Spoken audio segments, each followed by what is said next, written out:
Hello दोस्तों, आप लोग कैसे हैं। मैं समझता हूँ आप लोग स्वस्थ होंगे, मस्त होंगे। तो क्लास 12th की फिजिक्स, जिसमें से लेक्चर नंबर आज का हमारा 9 है। और आज हम लोग दर्पण सूत्र यानी कि मिरर फार्मूला आज प्रूव्ड करना है।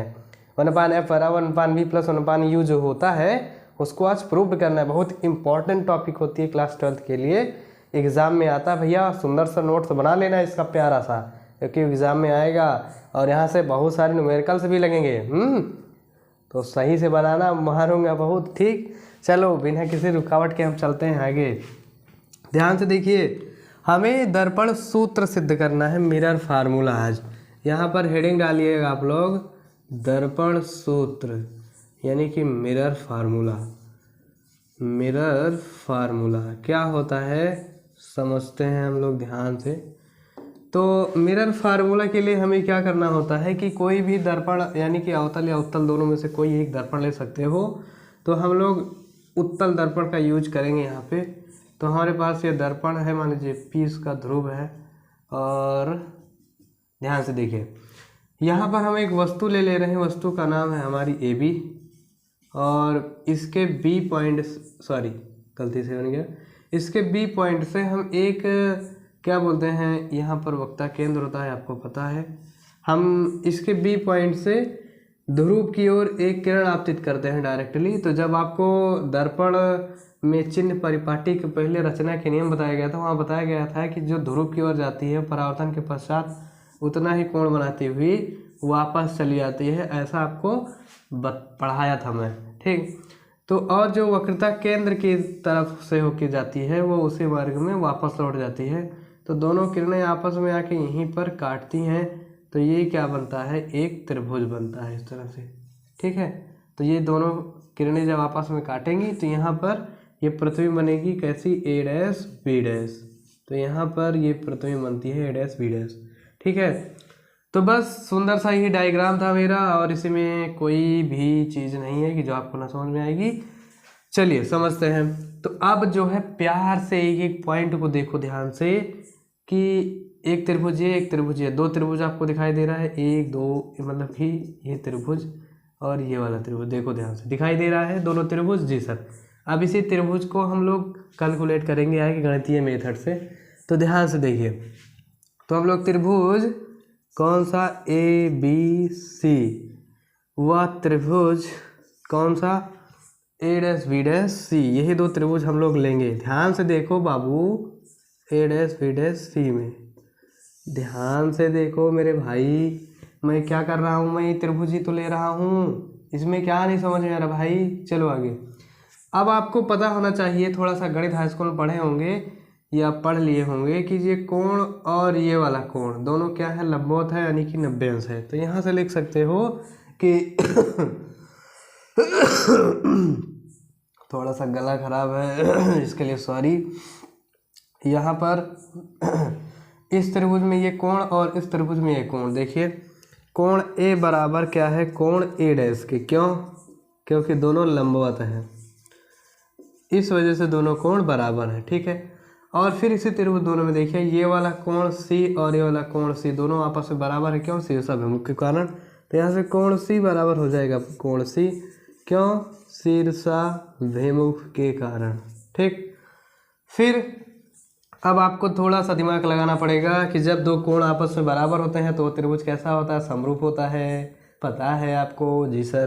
तो यहाँ से ये वाला त्रिभुज, ये वाला त्रिभुज क्या हो जाएंगे आपस में, क्या हो जाएंगे, समरूप हो जाएंगे। चलिए, तो यहाँ से त्रिभुज आपका ABC त्रिभुज, ABC त्रिभुज, त्रिभुज ABC समरूप हो जाएगा आपका त्रिभुज A dash B dash C।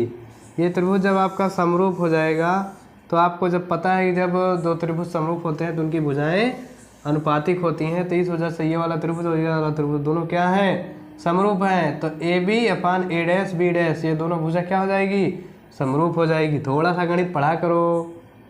तो यहाँ से ABC वाले त्रिभुज में AB और इस वाले त्रिभुज में A डैश B डैश, ये भुजा क्या होगी भाई, अनुपातिक हो जाएगी। तो A डैश B डैश बराबर, फिर और दूसरी मतलब दो भुजाएं अनुपातिक होंगी ना, ये वाली भुजा और ये वाली भुजा, ये दोनों क्या हो जाएगी, अनुपातिक हो जाएगी।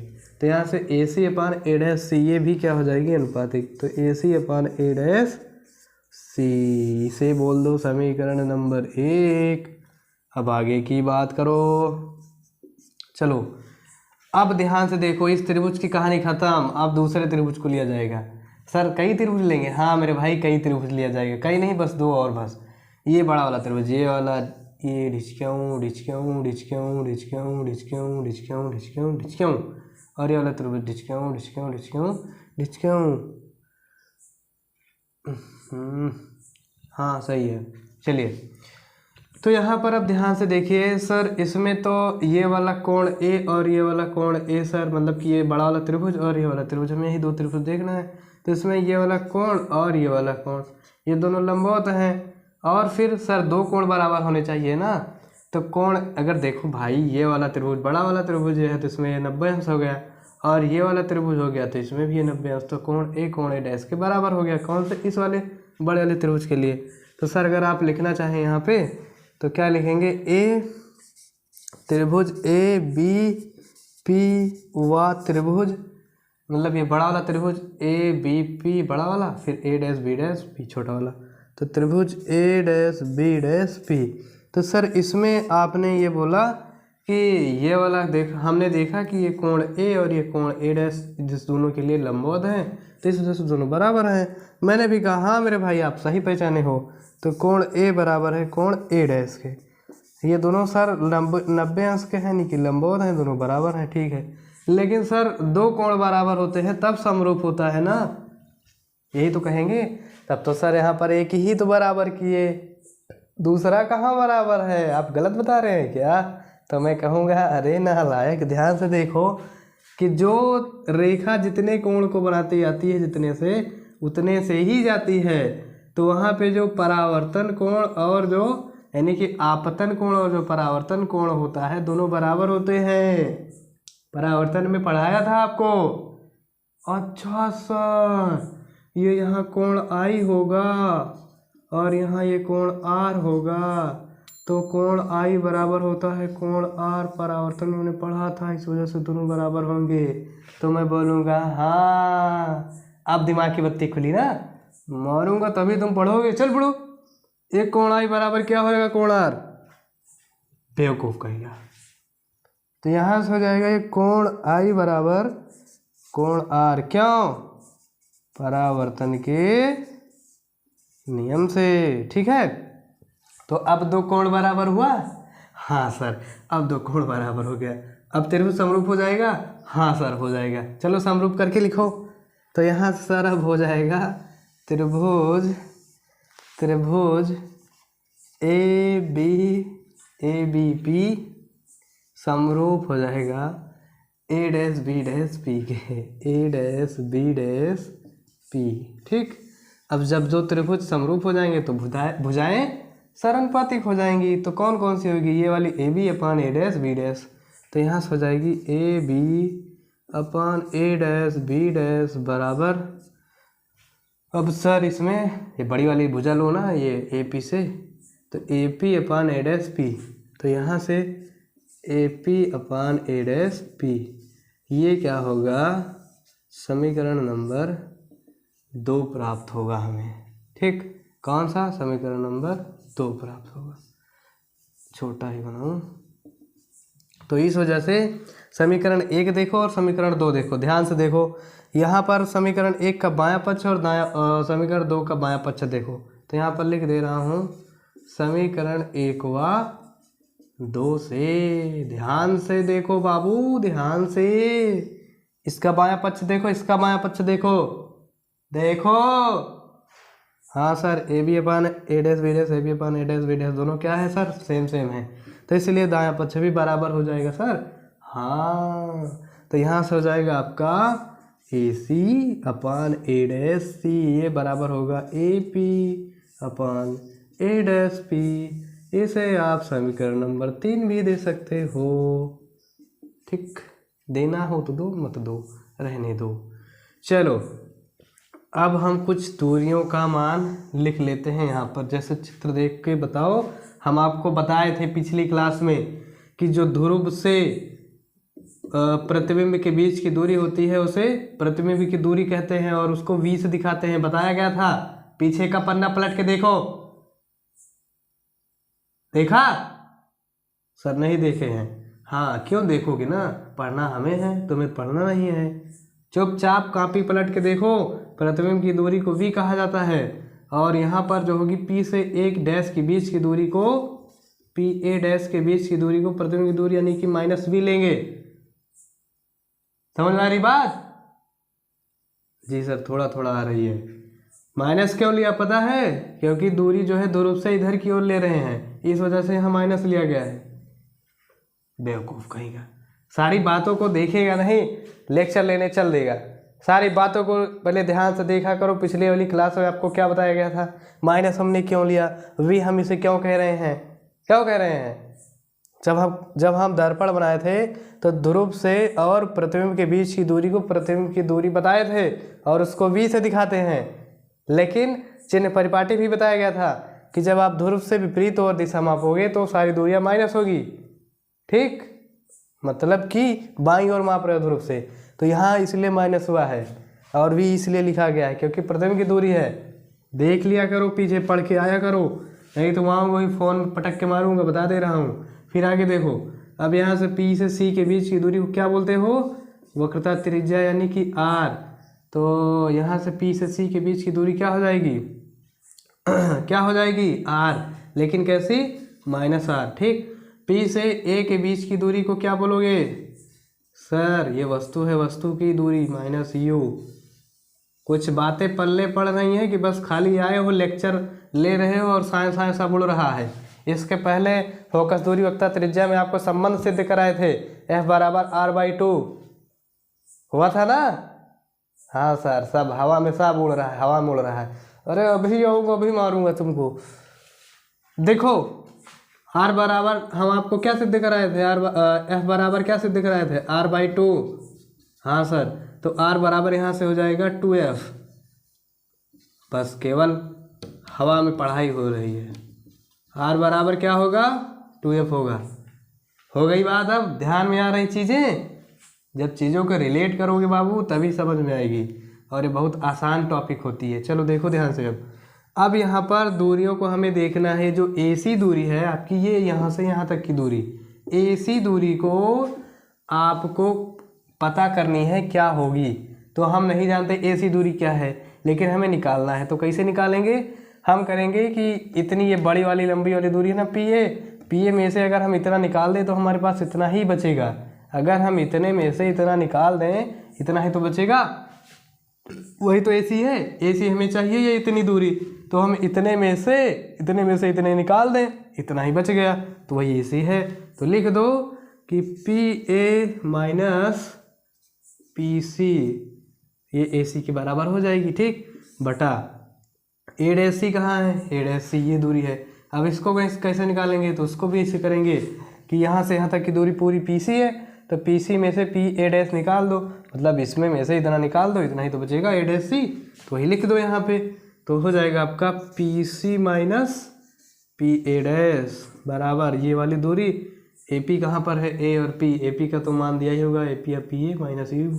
तो इसको हम लोग ऐसे लिखेंगे, इसमें ज़्यादा कुछ नहीं करना है। और A' कहाँ पर है? A' इसका भी मान दिया है, V है, तो इसको भी ऐसे लिख देंगे। हम लोग काहे ये तीन टर्म में कर रहे हैं? हमको इस वैल्यू -VR ये F12 जो है इसी में पुट करना है, इस वजह से लिख रहा हूँ। ठीक है, चलो अब सारी वैल्यू को इसमें ला के पुटअप करो। देखो PA का मान क्या है, देख के बताओ। PA मान क्या? -U है। जिसकी मोछ ऐंठ दी गई है वो V होता है, और जिसमें मोछ नहीं निकाली वो U है, याद रखना। ठीक, तो PA क्या है आपका? -U। तो यहाँ से PA के स्थान पे -U, आगे का माइनस लगा दो। PC का मान क्या है बताओ? -R है, तो ये -R हो जाएगा। ठीक, ये वाला माइनस है और PC का भी माइनस लगेंगे। ठीक, ध्यान से देखो, एक स्टेप में एक पॉइंट बहुत बारीकता से देखेंगे तभी सिद्ध होगा, नहीं तो 20 बार इसे करोगे हवा में उड़ेगा। चलो PC का मान देखो। PC क्या है सर? -R है, तो यहाँ से PC हम लोग -R कर लेंगे, आगे का माइनस लगा दीजिए। सर PA' क्या है? तो PA' - U के बराबर, तो ये हो जाएगा -U। ठीक, चलो आगे का बराबर। अब सर AP का मान क्या है, AP बोलो या चाहे PA बोलो, AP बोलो या PA बोलो, माइनस U है, तो ये है माइनस U। अरे सर PA का मान क्या है आपके पास, PA डैश का मान क्या रखे हैं सर, माइनस V, तो यहाँ पे ये माइनस V मोह छाँट दूँ ना। अब सही है, चलिए सही है ना। PA का मान ध्यान से रख लो यार एक बार, PA का मान माइनस U, PC है आपका माइनस R, PCR है, PA डैश माइनस V, ठीक है। चलिए अब AP का मान क्या है, माइनस U, और A डैश PA डैश यानी PA डैश का मान माइनस V है। चलो हमने सारी वैल्यू को एकदम उसी के अकॉर्डिंग रख लिया है। अब इसको माइनस प्लस को सिद्ध कर लीजिए, काट कोट लीजिए, तो माइनस माइनस प्लस हो जाएगा, आगे का ये माइनस U ऐसे रहेगा, माइनस माइनस प्लस R होगा बटा ये माइनस R ऐसे रहें दो, माइनस माइनस प्लस V बराबर ये U अपान में हो जाएगा V। अब सर इसमें हम लोग R का मान जो है इसको ला के रखेंगे, R का मान हमारे पास ऊपर है वो 2F, तो हम अब क्या करेंगे उसी R का मान ला के यहाँ पर रखेंगे। तो R का मान ला के रखो तो यहाँ से हो जाएगा माइनस U, R का मान रखेंगे तो R का मान हो जाएगा प्लस 2F। देखो R का मान यहाँ पर है, R के मान को हम लोग रखेंगे, R का मान क्या है 2F, तो यहाँ से हो जाएगा R में 2F। ठीक, एक एक स्टेप में एक एक पॉइंट को समझा रहा हूँ, एक एक बारीकियाँ बता रहा हूँ, तो ध्यान से देखो। आपका यही धर्म बनता है कि बारीकियों को ध्यान से देखेंगे। हम लोग फालतू की बातें इधर उधर नहीं सोचेंगे, केवल पॉइंट की बात अभी सोचेंगे, बाद में देखना जो सोचना है सोचना, पढ़ना लिखना तो है नहीं बेफालतू। मैं आऊँगा फालतू चिल्लाऊँगा, सुन लेना चल देना है, बस नोट्स छाप लेना। अरे भैया नोट्स छाप के कुछ नहीं मिलेगा, एक एक पॉइंट को देखो ध्यान से, और इसको 20 बार जाके आप क्या करो, रिवीजन मारो, तब जाके ये आपके माइंड में छपेगा। चलो आगे, R का मान रखो, R का मान क्या है यहाँ पे सर, R का मान 2F है, तो इसके स्थान पे अब क्या हो जाएगा सर 2 हो जाएगा, लेकिन इसके आगे माइनस है तो यहाँ से माइनस 2F होगा। चलो प्लस आगे V V V V अच्छा सर हाँ V तो ऐसे ही लिख देंगे, चलो मुझे लगा V का मान भी रखना है। हो गया, आगे का U वैसे रहने दो और बट्टे में V। चलो अब इन सबका तिर्यक गुणा करा लीजिए, तिर्यक गुणा होगा, देखो करो कैसे होगा, इसका तिर्यक गुणा इसका तिर्यक गुणा करो, तुम भी करो ना। तो इसका होगा सर इसके साथ, ये आएगा इसके साथ पहले, फिर इसके साथ होगा, तो ये इसके साथ आएगा तो माइनस UV, और इसके साथ आएगा तो प्लस 2FV बराबर, इसके साथ होगा तो एक बार इसके साथ फिर एक बार इसके साथ, जब पहली बार इसके साथ होगा तो माइनस 2FU, और इसके साथ होगा तो प्लस UV। ठीक, अब जो माइनस है एक तरफ कर लो, प्लस वाले को एक तरफ ले आओ, तो ये प्लस है 2FV, इसको हम इधर ही रखेंगे, ये प्लस 2FV ये वाला इधर ही आएगा, ये माइनस है इधर को लाएंगे प्लस हो जाएगा, प्लस ये 2FU बराबर, ये माइनस उधर जाएगा तो प्लस, ये वाला प्लस जो है ये इसको हम यहीं रखेंगे, ये वाला है UV, और ये वाला जब उधर जाएगा तो प्लस UV हो जाएगा। अब UV UV जुड़ के 2UV हो जाएगा, तो यहाँ से आपका हो जाएगा प्लस 2FV प्लस 2FU, ये हो जाएगा 2UV। ठीक, अब इसे आप समीकरण बना सकते हो, क्या समीकरण नंबर 3, ज़्यादा समीकरण नहीं बनानी चाहिए। अब क्या करोगे, समीकरण नंबर 3 में 2UVF का भाग देने पर, जब समीकरण नंबर 3 में 2UVF का भाग दोगे तो क्या मिलेगा, चलो दो, तो यहाँ से हो जाएगा सर 2FV, ये वाला पार्ट है, ये पहले हम लिख लेते हैं समीकरण, प्लस 2FU बराबर 2UV। हमने समीकरण 3 लिख दिया यहाँ पे। अब हम क्या करेंगे, 2UVF का भाग देंगे सब में, तो 2UVF 2UVF 2UVF। ठीक, समझ में आ रही बात कि नहीं आ रही है? हैं जी सर आ रही है। चलो अब क्या करना है सर, आपको इसे काट दो, बस 2 से 2 काट दीजिए, F से F काट दीजिए, V से V कटा, बचा क्या आपका U बचा, क्या बचा U, और यहाँ से 2 से 2 काट दो, F से F काट दो, U से U काट दो, बचा क्या V, क्या बचा V, 2 से 2 काट दो, U से U काट दो, V से V काट दो, क्या बचा F, तो यहाँ से बचा क्या ये U, क्या बचा था U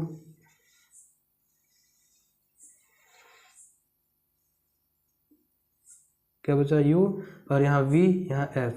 तो अगले स्टेप में लिख सकते हो डायरेक्टली 1/u प्लस ये क्या v, तो 1/v, और ये बराबर लगा दीजिए आगे का, और ये बचा क्या f, तो यहाँ हो जाएगा 1/f। ठीक, तो इस तरह से ये दर्पण का सूत्र आपको यहाँ हम प्रूव्ड करवा दिए हैं बाई एक एक स्टेप, एक एक पॉइंट क्लियर करते हुए। ठीक, तो जैसे चिल्ला चिल्ला के हम आपको चिल्लाए हैं, वैसे चिल्ला चिल्ला के घरवा पे आप लोग भी बढ़िया से करो 4-5 बार लगातार, तब जाके ये क्लियर होगा और एग्ज़ाम में आता है। बढ़िया से नोट्स बना लेना, नहीं तो अगर हम देख लिए नोट्स नहीं बनाए हो तो वहीं आके मारूंगा। हाँ, गुस्सा बहुत तेज लगी है। क्यों? क्योंकि जब तुम लोग दूरी नहीं बता पा रहे हो तो यार फिर अभी मारूंगा। चलो पूरा स्क्रीनशॉट करो और ध्यान से वीडियो को देखो। ऐसा लगना चाहिए कि हम ऑफलाइन पढ़ रहे हैं सामने। कसम से अगर सामने होते तो बहुत मारता अभी। ठीक, चलो देखो ध्यान से पढ़ो।